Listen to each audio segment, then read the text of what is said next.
hope is that for all of our sakes that all of our partners continue to move forward with us on this program.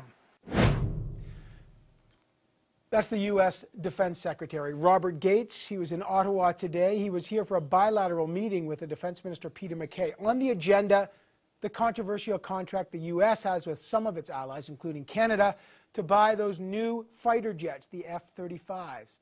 But the price to develop the jets is rising, and the opposition continues to hammer the government about its $9 to $16 billion purchase. So is the U.S. pressuring Canada to follow through on this contract, even if the final price tag could become much more than promised? And just how crucial is this deal to Canada-U.S. relations?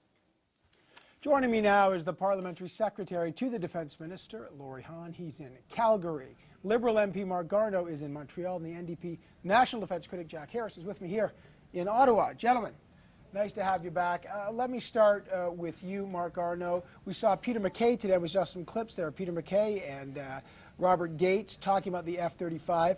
Mr. Gates saying that they will not be overpriced. They will come in on time, the model specifically that Canada will buy. Are the Liberals sticking to the idea that they would put this contract on hold? Absolutely, and we'd have a competition. Listen, Evan, we hardly expected Robert Gates to come up here and say, look, we're years behind schedule. We've got serious cost overruns, and we've still got some significant problems to resolve with the actual model that Canada is looking to buy. And by the way, there are no price guarantees. But we did hear the Minister of National Defence, Peter MacKay, do in a very stealthy manner say that we're now talking about first deliveries to Canada in 2017, 2018. So you notice the slip to the right. This is a program that still has some serious hurdles to overcome, and we are going to continue pushing for a competition because that will save Canadian taxpayers billions of dollars. Just before I get to Laurie Hawn, I just want to reiterate, when Robert Gates told the audience today and Peter MacKay that they are on schedule for the iteration of the aircraft, the Air Force iteration that Canada's ordered, and that the costs are going to stay the same for Canada and possibly even go down in the next order.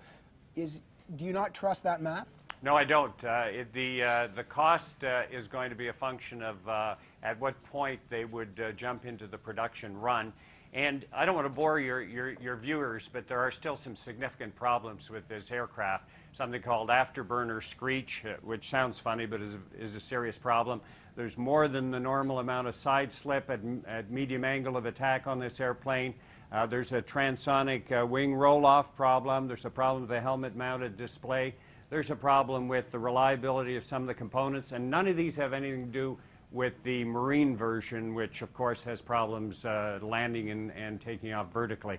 So there are still some significant problems. All right, I got to bring in Laurie Hawn because I can read your reaction to what he's saying. React to what Marc Garneau is saying, that the Liberals are still very much worried about the cost, the order, and the process by which Canada intends to buy these F-35s.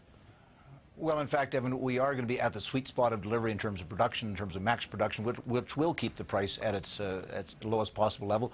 With respect to development problems, this is absolutely standard for aircraft. I mean, I go back to the F-18 program that I was heavily involved in. There were development problems with the F-18. Those were all overcome. This is normal business for any new aircraft, especially one that's pressing technology like the F-18 did then, like the F-35 is now. And Mr. Gates, said that there are not going to be cost overruns for Canada. The development costs are being borne by the United States government, and I have every confidence that that sweet spot around the middle of this decade, 2016, 2015, 2017, somewhere in there, we are going to be getting the airplane at the price that we anticipate and with the capabilities that we anticipate. Laurie Hawn, let me put a question to you. Why is Great Britain, why are the Dutch, the Danes, why are so many other countries concerned about the cost? Even, by the way, the U.S. Navy is concerned about the cost. Even the U.S. Congress has been concerned about the cost. Even, by the way, Robert Gates has been concerned about the cost. In Canada, the government's displayed no real worry about the cost. It seems to be the only people that aren't. No, that's not true, Evan. We're obviously following the program very closely. That's the beauty of having a consortium of about 10 to 9 plus Israel. Different countries looking at that. Congress is putting some good pressure on Lockheed Martin to keep costs within within bounds. This is, again, So you're absolutely worried normal. about Again, the it goes cost. back to every other... Is the government worried about the cost? No, Evan, I am confident that we're going to get the airplane between $70 and $75 million per copy in 2015, 2016 dollars. When we actually start to pay for these airplanes, that price is going to be spread over 7 years. The support of the airplane, the cost of that is spread over 20 years. You know, the Liberals would have you believe that Canada's going to write a check for $16 billion. That's deliberately misleading the public. It's just not true. The price is spread over a long period of time. Mark, that's absolute nonsense. You have nothing to base that on other than the fact you don't like this program and you're playing politics. A lot of American experts. It's absolute politics. A lot of American Like experts. Like who? Well, do you want to just get? I want to get Jack Harrison there, but Marc Garneau, do you want to answer that question? Well, recent testimony by somebody called Winslow Wheeler, who's really quite refuted on these things, and no, you should read some of the stuff. I know you're putting on a brave face, Laurie, but the fact is, Canadians deserve a proper competition. This aircraft may not be the right aircraft for Canada. Why not have a competition? There's no cancellation fees. Mark, we've got the time to do it. There We've just spent that is absolutely not true. We've spent $2.6 billion. General Lawson, the Canadian Air Force General, said we I want to bring another. I want to bring Mark, another pilot into this dogfight. I want to bring Jack Harrison to swoop in here, to use a metaphor. What's your view? Well, look, nothing that Mr. Gates said today surprised me. He's trying to sell some airplanes. But it's kind of startling to hear that the only country and the only people who are confident in the price and there's not going to be cost overruns is Canada. And Laurie Hawn said this today. That's rubbish. So, you know, if the U.S. Congress is worried about it, Mr. Gates is worried about it, the Brits are worried about it, well, why is it only Canada But Mr. Gates said that he's taken steps. He said he's had over 100 experts. Yeah, and he's put another $4.5 billion into to try and make it happen. But he says that now that those issues are fixed, and he was very specific, saying that the plane Canada is buying has no problems. What's your view on that? Well, I don't. Absolutely. I think the performance issues are pan all of the models that have not been resolved, that some of the ones that Marc just talked about. But you know what we're also pushing the envelope here by suggesting, as Mr. McKay did today, that there's some kind of a gap here if we don't buy these planes because the F-18s will run out in 2016, 2017. That's not the case, and Mr. McKay knows that because he was briefed on that. These planes are good till 2020. We do have time to do a proper study, decide what we do need to have to replace those aircraft in 2020. The government just doesn't want to do it. Laurie Hawn, many people do say we have a year to do an open competition, and we would have time. You don't think that's true? We absolutely do not. We absolutely do not, Evan. The contracts that are being let for Canadian industry for participation in this program on a worldwide basis are being let right now. If we withdrew from the MOU to run a competition, we're going to take a year or two out of that. Those contracts are not coming back to Canada. They're absolutely not coming back to Canada. It's acknowledged that if we did do some kind of a competition, we would probably come back to the F-35 because, you know, 10 countries, experts in 10 countries have come to that conclusion, faced with the same challenges for recruiting their air forces for the next 30, 40, 50 years. This is not rocket science. We don't have to withdraw from the MOU to run a competition. We do. We do not. We absolutely Let me get Marc Garneau. I mean, this is the question. Would this be damaging if Canada withdrew for an open competition? Would it be damaging to Canada? Jack Harris saying we don't. Yes, we do. What's your view, Marc Garneau? Absolutely wouldn't be damaging. We would save billions of dollars for Canadian taxpayers. Listen, the main role of this airplane, they're going to spend 95, 98% of their lives working out of Cold Lake or Bagotville, taking care of the air sovereignty of this country. It's very questionable whether we need a stealth aircraft to do that. On the other hand, perhaps having two engines might be a good idea. This aircraft is designed for close air support ground attack, that is going in and bombing ground targets, which is perhaps a role that we might take on in foreign missions for a very, very small fraction of the life of this aircraft.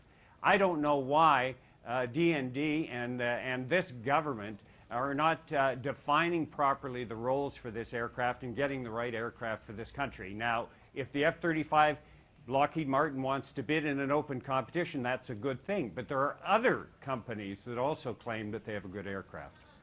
Laurie Hawn, of course they claim they have a Of course they claim they have a good aircraft. Everybody acknowledges there's only one airplane with the fifth generation capabilities, actually two, the F-22 that's not available to us, like the F-35. Absolutely they do. Of course you're not going to get Boeing to say that, or Rafale, or those other folks.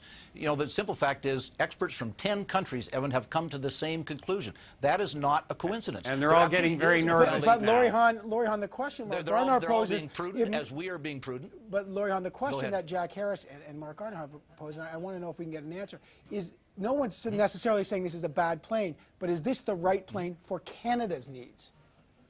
Well, you know what, Evan? It's an airplane that we're going to fly till beyond the middle of this century. There is no other airplane out there right now that's available that has the capacity to do that, to meet commitments that we're not even sure of. We don't know what's happening. We know we have to be equipped with the best possible because we don't know what threats are going to come down the road in the next 20, 30, 40 years. And this is the only airplane out there that is designed to take us there in a multi-role capability. Just like the F-18 was a multi-role capable airplane, the F-35 is a multi-role capable airplane, and we're going to be flying it for the next 40 years. And we just cannot afford not to get the right airplane for Canadians.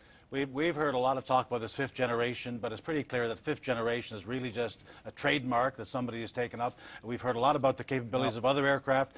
We think that all of those capabilities ought to be considered in an open competition. They were. And we also have, they were not. They were not, absolutely not, Laurie. That is absolutely untrue. They certainly were not considered. We had experts looking at all those airplanes. And didn't even ask them the questions as to what their capabilities were. That's the evidence that we've got before our Defense Committee, so that there has not been an open competition. There hasn't even been a proper assessment of what Canada actually needs. I got less than a minute. Nonsense. Real quick, Marc, Garneau, Liberals come into power. If there was an election, you cancel the F-35 contract? There is no contract to cancel. We would stop the process underway now. We'd hold an open competition. I don't know why this government cannot come to its senses and save Canadian taxpayers billions of dollars. You are going to cost Canadians dollars. You're going to cost industry the opportunity to participate in the next generation of technology and whatever comes beyond that. You're being completely irresponsible. Guys, I got to leave it there. The passions are hot over the F-35s. They have been and they are today as Peter MacKay meets with Robert Gates. Laurie, Hawn, Marc Garneau, Jack Harris. Gentlemen, thanks for being here. Thank you. I'll tell you, that issue is heating up, and it will continue to do so. And we've heard from the MPs. Let's hear from you. Here's our question of the day today. Is Canada's purchase of these F-35 fighter jets important for Canada-U.S. relations? What do you think about that? Is this actually a domestic U.S.-Canadian issue? Foreign relations issue. Vote and contact us at cbc.ca/politics, politics@cbc.ca, and on Twitter we're at Evan Solomon CBC. Is Canada's purchase of the F-35 fighter jets important to Canada-U.S. relations?